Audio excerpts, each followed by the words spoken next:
क्षण कर्म चेतन बंधकारु, कर्म के अवसान का कह कर स्वरूप यथार्थ जग का, जो किया उपकार है उसके लिए जिन वाणी माँ को वंदना शत बार है, वंदना शत बार है, वंदना शत बार है।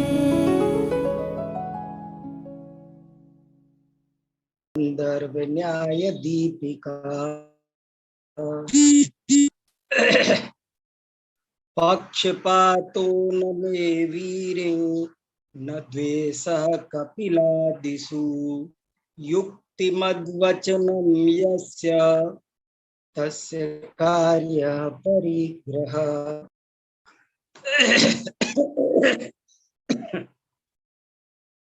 अब श्रीमद् अभिनव भूषण यति द्वारा रचित न्याय का एक अत्यंत उपयोगी ग्रंथ न्याय दीपिका, इसका स्वाध्याय कर रहे हैं। और इसमें 2 अध्याय अर्थात 2 प्रकाश पूर्ण हो चुके हैं और तृतीय प्रकाश चल रहा है। तृतीय प्रकाश में हम अनुमान के प्रकरण में हैं। अनुमान का क्या स्वरूप है, अनुमान कितने प्रकार का होता है, अनुमान कैसे लगाया जाता है, अनुमान के कितने अंग होते हैं, अनुमान वाक्य क्या है, अनुमान के एक एक अंग का क्या स्वरूप है, इन सब चीजों की थोड़ी विस्तृत और विशद चर्चा कर रहे हैं, जो बहुत ही ज्यादा उपयोगी है। हम लोग प्रत्यक्ष से 1% नहीं जान सकते, हम अनुमान से ही बहुत जानते हैं। केवल ज्ञानी प्रत्यक्ष से सब जानते हैं, लेकिन जितने भी श्रुत ज्ञान वे अनुमान से सब कुछ जानते हैं, वे अनुमान से सर्वज्ञ होते हैं। केवल ज्ञानी केवल ज्ञान से प्रत्यक्ष से सर्वज्ञ होते हैं। हम आप मीमा समंत भद्राचार्य ने और कुंदकुंदाचार्य प्रवचन सार में श्रुत ज्ञानी और केवल ज्ञानी में यही अंतर बताया है कि केवल ज्ञानी तो प्रत्यक्ष से सर्वज्ञ है और श्रुत ज्ञानी परोक्ष से सर्वज्ञ है, अनुमान से सर्वज्ञ है। तो भैया ये अनुमान का स्वरूप एक दफे अगर हम लोग समझ जाएंगे तो निहाल हो जाएंगे, कृत्य हो जाएंगे। अनुमान का स्वरूप थोड़ा सा कठिन जरूर पड़ रहा है, आज तक कभी सुना नहीं है ना, इसलिए कठिन लग रहा है। लेकिन यदि हम समझेंगे तो बहुत सरल है और बहुत उपयोगी है, और इसको समझने के बाद जो आनंद आने वाला है, जो लाभ होने वाला है, तत्व ज्ञान की सारी गुत्थियां चुटकियों में सुलझ जाने वाली है। सारी चीजें आप ऐसा समझो जैसे कोई आदमी सिक्का बनाना चाहता था और उसको किसी ने सांचा दे दिया तो कितना लाभ हो गया। वो अपने हाथ से सिक्का बनाता था, एक सिक्के को बनाने में 1 महीना लगता था, और उसके पास सांचा आ गया तो वो हजारों सिक्के रोज बना लेता है। ऐसे ही जो इस अनुमान विद्या को जान लेगा, वो कोई भी कथन हो, कोई बात हो, कोई भी विषय हो, उसको चुटकियों में समझ जाएगा, उसे समझने की कला आ जाएगी, उसे समझने की कसौटी समझ में आ जाएगी। जैसे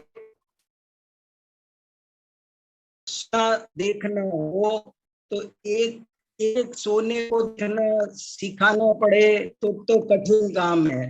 हीरे को, एक एक हीरे को परखना सीखना बहुत, लेकिन कसौटी हाथ में आ जाए तो सब समझ में आ जाता है। इसलिए इस अनुमान विद्या में थोड़ा सा मन लगाओ, थोड़े नोट्स बनाओ, थोड़ा चर्चा करो, आपस में चर्चा करो।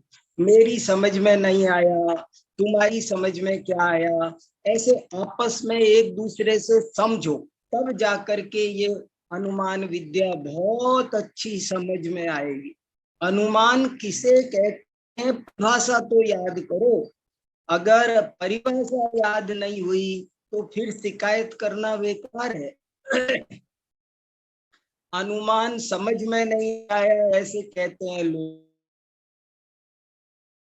मैं उनसे पूछता हूँ अनुमान की परिभाषा।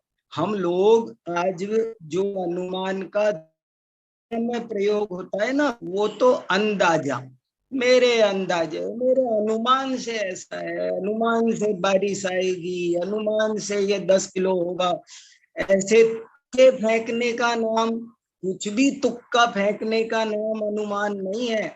अनुमान ज्ञान व्यवसायत्मक ज्ञान है, निर्णयात्मक ज्ञान है, पक्का ज्ञान है, 100% एक्यूरेट रिजल्ट देने वाला नाम है, अविसंवादी ज्ञान है। उसमें किंचित भी विसंवाद नहीं होना चाहिए। कितने सारे शब्द दिए आचार्य, व्यवसायात्मक, निर्णयात्मक, वादी, अव्यभिचारी, कितना अच्छा ज्ञान है, शब्द है अव्यभिचारी ज्ञान। अनुमान ज्ञान अव्यभिचारी होता है। अव्यभिचारी माने हमने कहा कि घड़ी तो घड़ी होना चाहिए, घट कहा तो घट हो, पट नहीं, पट कहा हो तो पट हो, घट नहीं, इसका नाम है अव्यभिचार। हम कहा घट और सामने है पट, तो इसका नाम हुआ व्यभिचार। देखो तो सही, ज्ञान का व्यभिचार सबसे खतरनाक।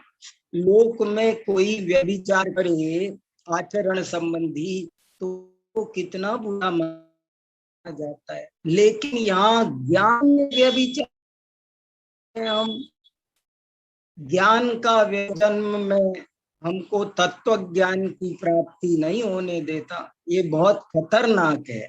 इसलिए इसको ठीक से समझना है। अनुमान माने क्या? साधना साध्य विज्ञानम अनुमानम, साधन से साध्य का ज्ञान। देखो कितना बढ़िया शब्द दिया, सूत्र था ये।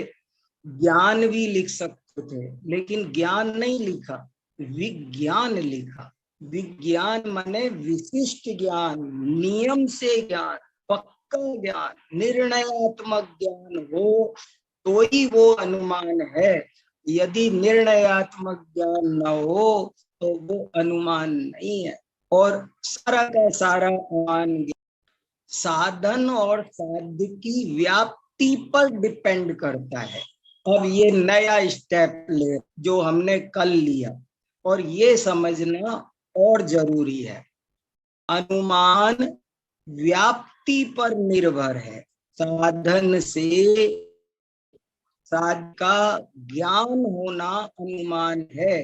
तो कैसे होता है, साधन से साध्य का ज्ञान कैसे होता है? तो जैन आचार्य नैयायिक कहते हैं कि साधन में और साध्य में रिलेशन होता है। उस रिलेशन का नाम है व्याप्य व्यापक संबंध, उसका नाम व्याप्ति। व्याप्ति शब्द भी बहुत प्यारा है। आप थोड़ा सा शब्द को ही समझो तो समझ में आए। व्याप्ति का एक अर्थ तो मैं आपको 2 दिन से बता रहा हूं। व्याप्त होने की। और अभी दूसरा और बताता हूं, बड़ा अच्छा मजेदार।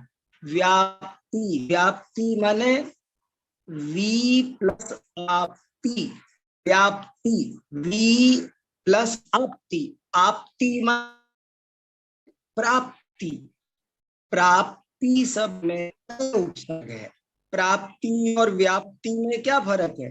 कोई फर्क नहीं है, जरा सा खास फर्क है अंतर का। प्राप्ति में प्र उपसर्ग प्लस आपती है और व्याप्ति में वी उपसर्ग पूर्वक आपती है। विशिष्ट प्राप्ति होनी।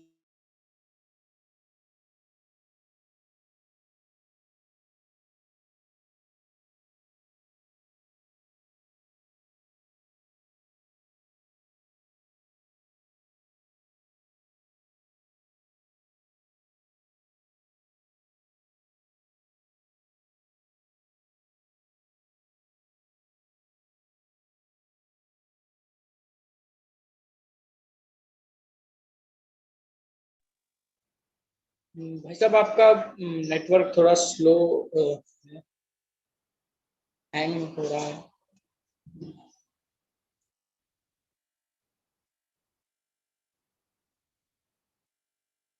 जी सॉरी सर, आवाज आ रही है? जी संदेश भैया, जी बीच में शायद 1 मिनट डिस्कनेक्ट हो गया था। चलिए, तो ये बहुत इंपॉर्टेंट बात चल रही है कि धुआं अग्नि का ज्ञान क्यों कराता है, इस पर आपको सोचना है। धुआं, मैं आपके सामने बहुत बड़ा क्वेश्चन मार्क रख रहा हूं। धुआं अग्नि का ज्ञान क्यों कराता है?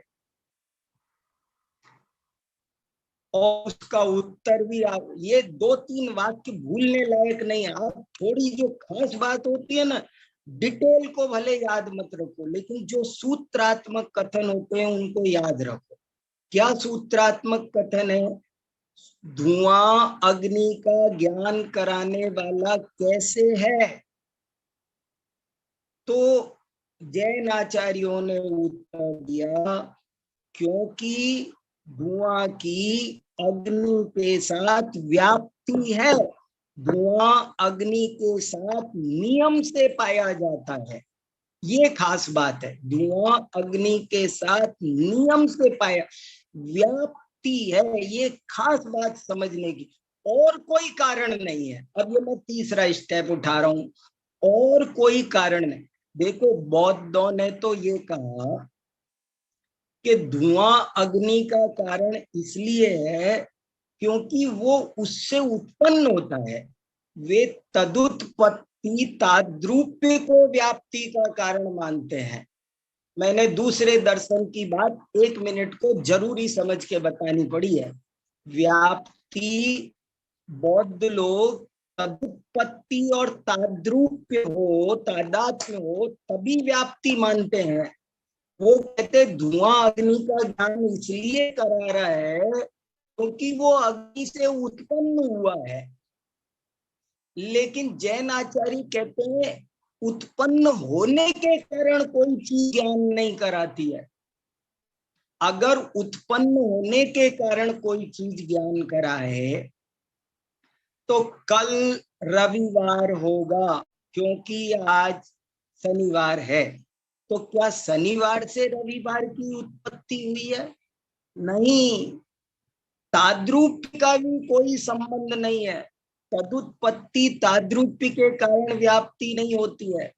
अंश अंशी संबंध के कारण होती है? नहीं, अंश अंशी संबंध भी नहीं है।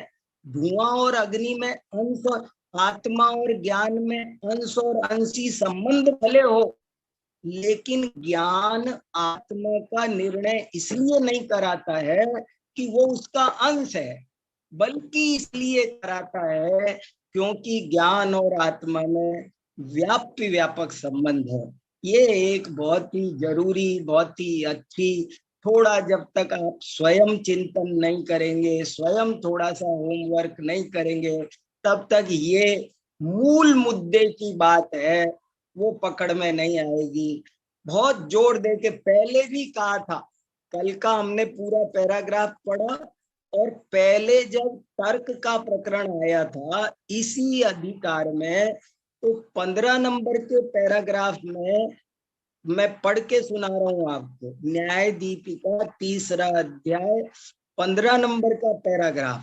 देखो वहां व्याप्ति की क्या परिभाषा लिखी, वो भी सुनने लायक है। यही परिभाषा, साध्य साधनयोर गम्य गमक भाव प्रयोजको व्यभिचार गंध असहिष्णु। देखो व्याप्ति असहिष्णु होती है। असहिष्णु समझ में आया? व्याप्ति को जरा सी भी गलती पसंद नहीं है। व्याप्ति 3 लोक 3 काल में घटित होनी चाहिए, उसे जरा सा भी व्यभिचार पसंद। व्यभिचार गंध, ये शब्द कितना प्यारा है रे बाप। व्यभिचार गंध असहिष्णु। व्याप्ति व्यभिचार की गंध को भी सहन नहीं कर सकती। व्यभिचार गंध असहिष्णु, वो व्यभिचार की गंध को भी सहन नहीं कर सकती। ऐसी यहाँ पर बहुत खास, आप जब भी, फिर सुनो एक बार, 2 मिनट और एक बात कह के आगे बढ़ता हूं, फिर आप लोग भले प्रश्न करना, चर्चा करना, तब ये चीज समझ में आएगी। जब भी हम कोई हेतु देते हैं, जब भी हम कोई साधन प्रस्तुत करते हैं किसी साध्य को सिद्ध करने के लिए, तो हमें ये भली भांति चेक करना चाहिए, अगेन एंड अगेन चेक करना चाहिए, उसकी परीक्षा करनी चाहिए भली भांति के साधन वही साधन होना चाहिए जो साध्य के बिना नहीं होता हो। साध्य के होने पर ही साधन को होना चाहिए। साध्य के बिना साधन को, हमें ऐसा साधन प्रस्तुत करना है जो साध्य के होने पर ही होता है, साध्य के बिना नहीं होता। और यही जो पॉजिटिव नेगेटिव है, इसी का नाम अन्वय व्यतिरेक। साध्य के होने पर, लाइन लिखी जा 3-4 बार लिखनी चाहिए, एक दृष्टांत लिखना चाहिए, 4-4 5-5 दृष्टांत लिखो। साध्य के होने पर ही साधन का होना, ये अन्वय है। साध्य के नहीं होने पर साधन को नहीं होना चाहिए, ये व्यतिरेक है। ये बिल्कुल बैठेगा तभी जाकर के साध्य बैठेगा। जहां जहां ज्ञान है वहां वहां आत्मा है, जहां जहां स्पर्शादि है वहां वहां पुद्गल है। ये बहुत साफ एकदम बात। हाँ बिल्कुल, यही तो मैं कह रहा हूं। आज संडे है, कल मंडे होगा। अब मंडे का हेतु संडे बना दिया, जबकि संडे और मंडे का आपस में कोई कनेक्शन ही नहीं है, लेकिन फिर भी एक कनेक्शन है, और उस कनेक्शन का नाम है व्याप्य व्यापक। ये आपने सैकड़ों तरह के संबंध सुने होंगे, व्याप्य ज्ञापक, वद्य घातक, द्योत्य द्यो, लेकिन ये एक अद्भुत संबंध है, इसका नाम है व्याप्य व्यापक। साधन हमेशा व्याप्य को बनाया जाता है, साधन हमेशा व्याप्य को बनाया जाता है, तभी वो अपने व्यापक का गमक होता है। गमक माने ज्ञापक, वो उसको बताने वाला होता है। तो व्याप्ति कहो, अन्यथा अनुपपत्ति कहो, तथोपपत्ति कहो, अव्यभिचारी नियम कहो, ये सब पर्यायवाची शब्द है, और इनको बता कर आचार्यों ने व्याप्ति का संबंध बताया। और व्याप्ति में व्याप्य व्यापक की परिभाषा भी याद हो जाए तब आनंद होगा। व्याप्य किसे कहते हैं? जो व्याप्ति क्रिया का कर्म हो। कितना बढ़िया पढ़ा था ना हमने कल 75वें पैराग्राफ में। नहीं 75वां नहीं, सॉरी आगे खुल गया। कल हमने पढ़ा था ना कितना बढ़िया। हाँ 69 पैराग्राफ में पढ़ा ना, जो व्याप्त व्यापक की परिभाषा याद रखो। जो व्याप्ति क्रिया का कर्म है वो व्याप्य है, और जो व्याप्ति क्रिया का कर्ता है वो व्यापक है। ऐसा देखो वाक्य बनाओ, अग्नि धूम को व्याप्त करती है। अग्नि, या इस सेंटेंस में कर्ता कौन है, कर्म कौन है?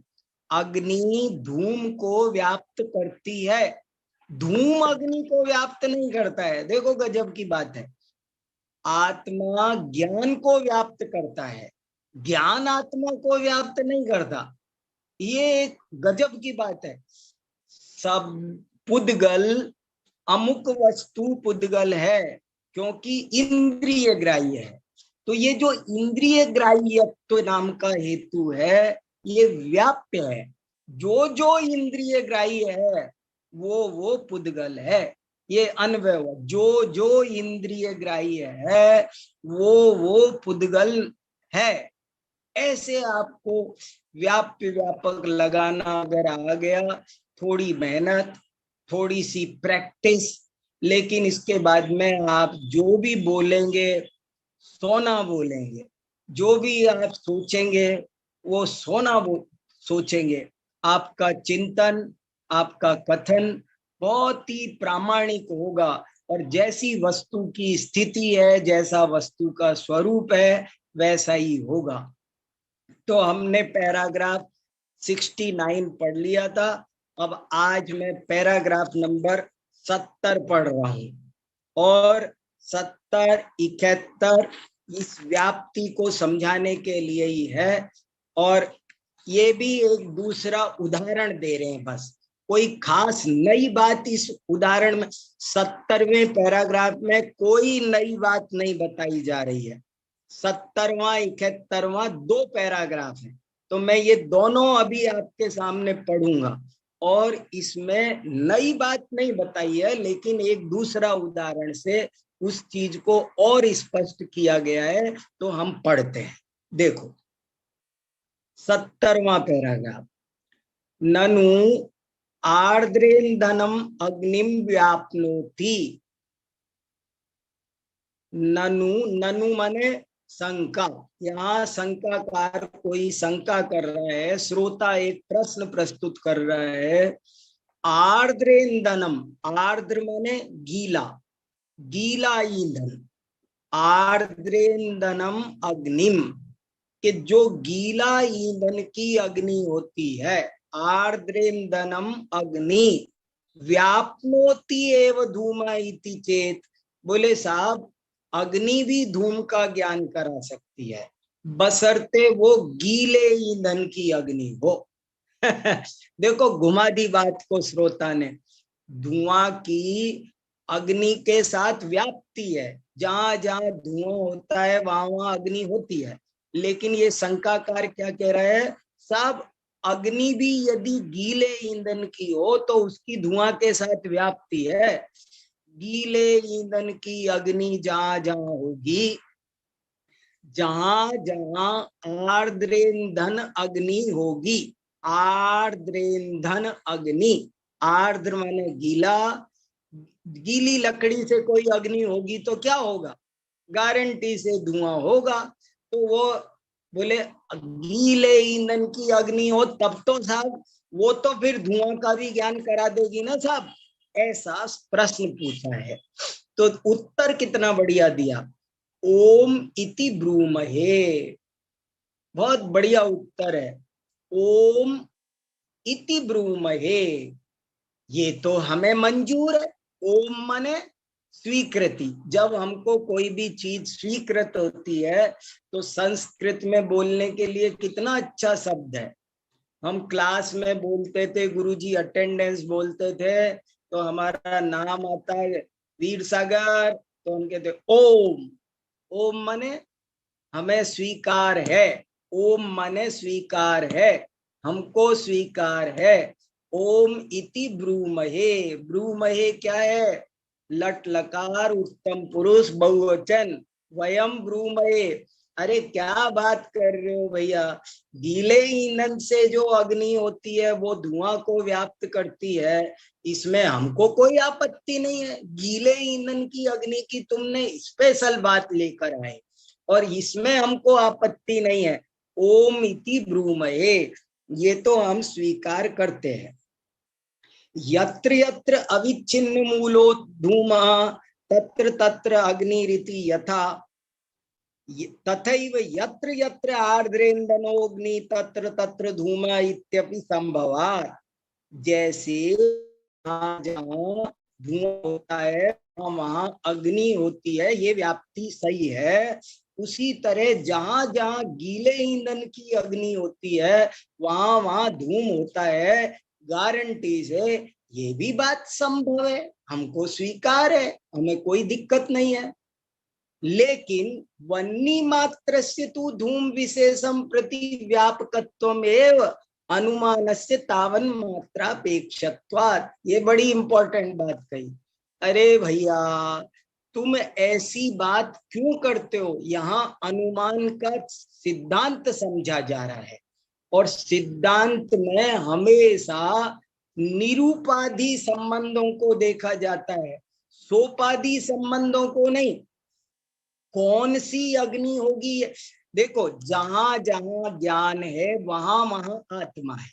अब ये नियम नहीं बनेगा कि जहां जहां मति ज्ञान है वहां वहां आत्मा है, ये तुमने गड़बड़ कर दी। तुमने ज्ञान में उपाधि लगा दी, जहां जहां केवल ज्ञान है वहां वहां नहीं। जब भी व्याप्ति लगाई जाएगी तो वो निरूपाधि लगाई जाएगी, सामान्य बनाई जाएगी। व्याप्ति हमेशा सामान्य होती है, व्याप्ति में ऐसा देखो वन्नी मात्र से, हम जनरल वन्नी की बात कर रहे थे यार, तुमने गीले ईंधन की अग्नि ले आए। जनरल अग्नि वो उसकी बात हम कह रहे थे। तो जनरल अग्नि धूम के लिए धूम की व्यापक है और अनुमान तावन मात्रापेक्षत्वात्, अनुमान केवल इतने मात्र से ही अनुमान का काम चल जाता है। ततो इसलिए यो यो धूमवान असौ असौ अग्निमान, जो लोग थोड़ा संस्कृत जानते हो थोड़ा पकड़ते चलो, यो मैं बोलने में ही संधि कर रहा हूं। यो यो धूमवान असौ असौ अग्निमान यथा महानसः इत्येवं सम्यक दृष्टांत वचनम वक्तव्यम। ततो माने इसलिए जो जो धूमवान हो वो अग्निमान हो, यही एक कॉमन बात समझनी चाहिए। गीले ईंधन भीले ईंधन की कोई काला धुआं होगा सफेद धुआं होगा ऐसे बात नहीं करते। जहां जहां ज्ञान होगा वहां वहां आत्मा होगा। आत्मा भी हमको कॉमन आत्मा लेना पड़ेगा, जहां जहां ज्ञान होगा वहां वहां एक केंद्रीय आत्मा होगा, ऐसे नहीं कर सकते। जहां जहां ज्ञान होगा वहां वहां दो इंद्रिय आत्मा होगा। आपने व्याप्ति लगाना नहीं आ रहा, देखो व्याप्ति लगाना आ जाए एक बार। मैं कितना कहना चाह रहा हूं, मुझे कितना भाषित हो रहा है।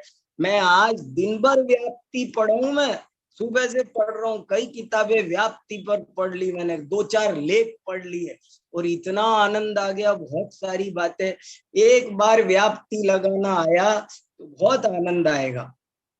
देखो इस व्याप्ति में स्पेशल केस नहीं बनाते, जहां जहां मति ज्ञान होगा वहां वहां आत्मा होगा। व्याप्ति गलत लगा दी तो कैसी सही होगी, जहां जहां ज्ञान होगा वहां वहां आत्मा होगा, ये सही है। ऐसे ही आत्मा को भी स्पेशल नहीं बना सकते, जहां जहां ज्ञान होगा वहां वहां एक इंद्रिय होगा, वहां वहां दो इंद्रिय आत्मा होगा, वहां वहां सिद्ध आत्मा होगा। ऐसे ऐसे आत्मा का सविशेषण आत्मा नहीं चलेगा, निर्विशेष आत्मा चलेगा।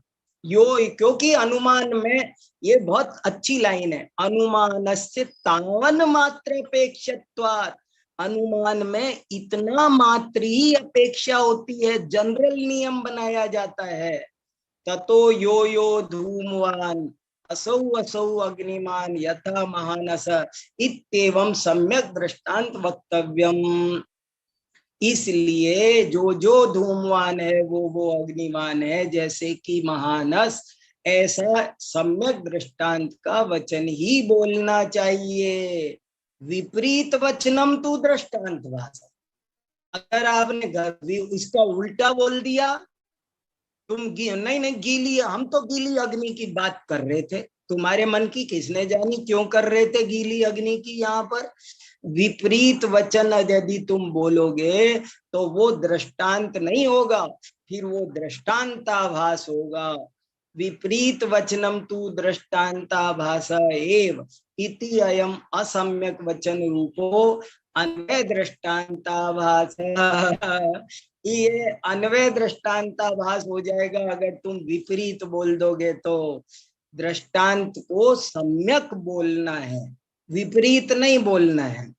व्यतिरेक व्याप्तौ तु व्यापकस्य अग्नेरभावो व्याप्य, व्याप्यस्य धूमस्य अभावो व्यापक।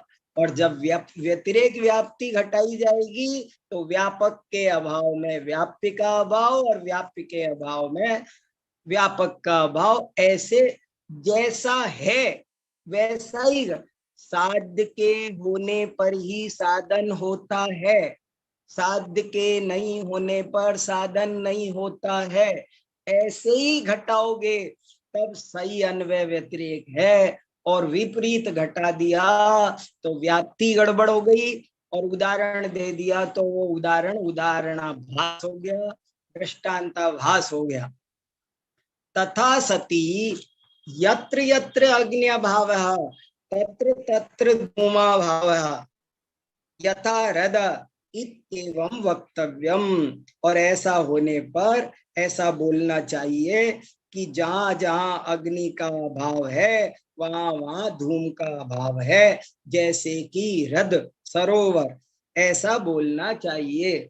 विपरीत कथनम तु असम्यक वचनत्वात् उदाहरण भाषा एव। विपरीत बोल दिया तो वो उदाहरणाभास होगा। अदृष्टांत वचनम तु अन्वय व्याप्तौ व्यतिरेक दृष्टांत वचनम, व्यतिरेक व्याप्तान्वय दृष्टांत वचनम च उदाहरणाभासौ स्पष्टम उदाहरणम। और जो जहां पर अन्वय व्याप्ति में व्यतिरेक दृष्टांत बोल देना, व्यतिरेक व्याप्ति में अन्वय दृष्टांत बोल देना, ये भी सब उदाहरणाभास है। अन्वय व्याप्ति हो जब ये बताना हो कि जहां जहां धुआं है वहां वहां अग्नि है, तो उदाहरण रसोई घर का देना चाहिए, समुद्र का नहीं। और जहां धुआं नहीं है वहां अग्नि नहीं है, ये व्यतिरेक घटाना हो तो हमको वो हृद का देना होगा, रसोई घर का नहीं देना होगा। अगर दे दिया तो ये भी उदाहरणाभास हो जाएगा। स्पष्टम उदाहरणम, इस तरह उदाहरण की बात पूरी तरह स्पष्ट हुई। और अब 71वां पैराग्राफ और पढ़ते हैं। इसमें कुछ भी नहीं है, जो मैत्री तने का एक जन उदाहरण है वो है। मैं उसको और पढ़ दूं और उसके बाद आप लोग थोड़ा सोचो और क्या बात समझ में आ रही है वो भी मुझे बताओ, और नहीं समझ में आ रही वो भी बताओ। ये टॉपिक जरा समझने लायक। देखो 71वां पैराग्राफ और पढ़ देता हूं। ननु गर्भस्थो मैत्री तनयः श्यामः मैत्री तनयत्वात्। ये भी याद रखो, भूलना नहीं। मैत्री, मैत्री एक स्त्री का नाम है। तनय माने पुत्र, मैत्री का बेटा। और कौन सा बेटा? जो गर्भ में है। मैत्री का गर्भ में स्थित बेटा श्याम है, सांवला है। और क्यों मैं, और ये क्या है ध्यान रखना, ननु, ननु है सबसे पहले। ननु माने शंका। ये भी शंका आई है कि कोई श्रोता प्रश्न पूछ रहा है कि गर्भस्थ मैत्री तनय श्याम है, क्योंकि वो मैत्री का तनय है। सांप्रत मैत्री तनय, सांप्रत माने वर्तमान में मौजूद विद्यमान बच्चों की तरह, जैसे उसके मैत्री के और 4 बच्चे हैं और वो चारों काले हैं। वो कह रहे देखो जैसे उसके 4 बच्चे हैं ना वो काले हैं, तो ये 5वां बच्चा है ये भी काला होगा क्योंकि वो भी मैत्री का बेटा है। तो यहाँ पर मैत्री तनय श्याम ये हो गया प्रतिज्ञा, मैत्री तनयत्वात् ये हो गया हेतु, और सांप्रत मैत्री तनयवत ये हो गया दृष्टांत इत्यादि अनुमान प्रयोगे। इस अनुमान के प्रयोग में पंचसु मैत्री तनयेषु अन्वय दृष्टांतेषु 4 नहीं 5 बच्चे बाहर है, पंच लिखा न, पंचसु मैत्री तनयेषु अन्वय 5 मैत्री के बच्चे हैं वो अन्वय दृष्टांत है। यत्र यत्र मैत्री तनयत्वम तत्र तत्र श्यामत्वम इति अन्वय व्याप्ते व्यतिरेक दृष्टांतेषु गोरेषु गोरे बच्चों में जो अमैत्री तनयेषु सर्वत्र यत्र यत्र श्यामत्वम नास्ति तत्र तत्र मैत्री तनयत्वम अपि, नीचे की पंक्ति मैत्री तनयत्वम नास्ति इति व्यतिरेक व्याप्तेश्च संभवात् निश्चित साधने गर्भस्थ मैत्री तनये पक्षे। ये देखो सब समझ में आ जाएगा, जब ए लग जाए ना तो सब सप्तमी एक वचन होता है। पक्षे माने पक्ष में, मंदिरे मंदिर में, वने वन में, शरीरे शरीर में, सब आएगी संस्कृत पकड़ में चुटकियों में सब। देखो गर्भस्थ मैत्री तनये पक्षे साध्यभूत श्यामत्व संदेहस्य गुणत्वात् सम्यक अनुमानम प्रसज्जेत इति चेत। देखो कितनी बड़ी शंका है, इति चेत यहाँ जाके शंका पूरी हो रही है। प्रसज्जेत इति चेत, प्रसज्जेत माने प्रसंग आएगा, सम्यक अनुमानम प्रसज्जेत। क्या पूछ रहा है शंकाकार, मैं आपको वैसे ही बताता हूँ, इसमें एक एक शब्द संस्कृत में लगाने में टाइम नहीं लगाता और लगा दिया जितना लगाना था। वो ये है कि मैत्री का गर्भस्थ बेटा श्याम है क्योंकि वो मैत्री का बेटा है, बस क्योंकि वो मैत्री का बेटा है, जैसे कि दूसरे बच्चे।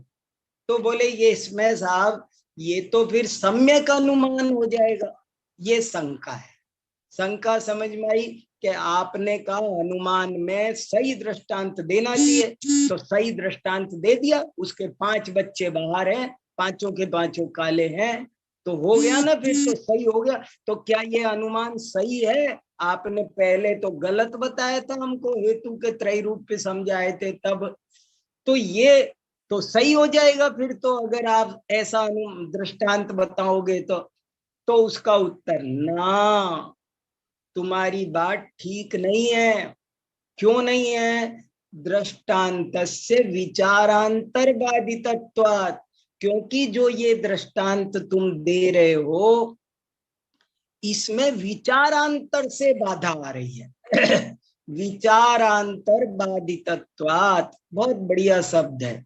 इस दृष्टांत में विचारांतर, विचारांतर माने दूसरा विचार, इसमें एक अलग ऑप्शन है बीच अंदर छुपा हुआ, और उसको सामने लाओगे तो बड़ी भारी बाधा उपस्थित हो रही है। और वो क्या बाधा है वो भी समझने लायक है अगले पैराग्राफ में। तथा ही, इसी को उत्तर दे रहे हैं। 71वें पैराग्राफ में क्या था? प्रश्न, और 72वें पैराग्राफ में क्या है? उसका उत्तर। तथा ही उत्तर ये है, साध्यत्वेन अभिमतम इदम ही श्यामत्व रूपम कार्यम सत् स्वसिद्धये कारणम अपेक्षते। ओहो कितनी बढ़िया पंक्ति है, क्या सिद्धांत है, गजब का है। साध्यत्वेन अभिमतम इदम ही श्यामत्व रूपम कार्यम सत् स्वसिद्धये कारणम अपेक्षते। साध्य रूप से माना गया जो कार्य हो वो अपनी सिद्धि के लिए कारण की जरूरत रखता है, ऐसे ही सिद्ध नहीं कर दे। कोई भी साधन ऐसे ही साध्य को सिद्ध नहीं कर देता है, उसका कोई कारण होना चाहिए।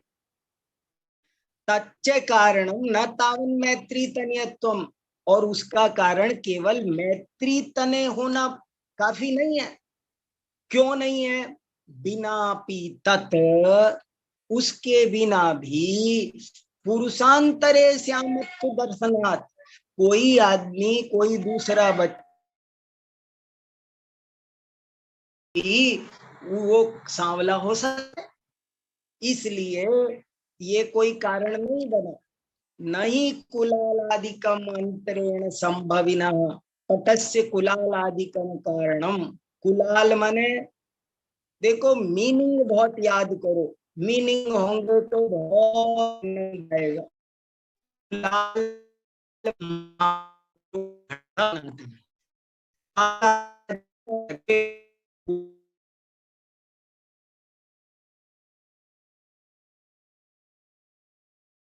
अंतरेण, कुलाल आदि के बिना, कुल माने कुमार आदि के बिना पट बन जाता है।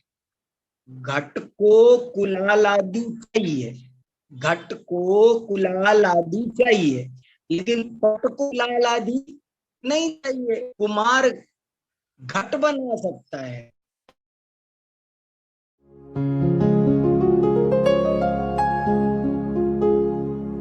निज निधि निज में बताए, यह अनंत उपकार है उसके लिए जिन वाणी माँ को वंदना शत बार है, वंदना शत बार है, वंदना शत बार है।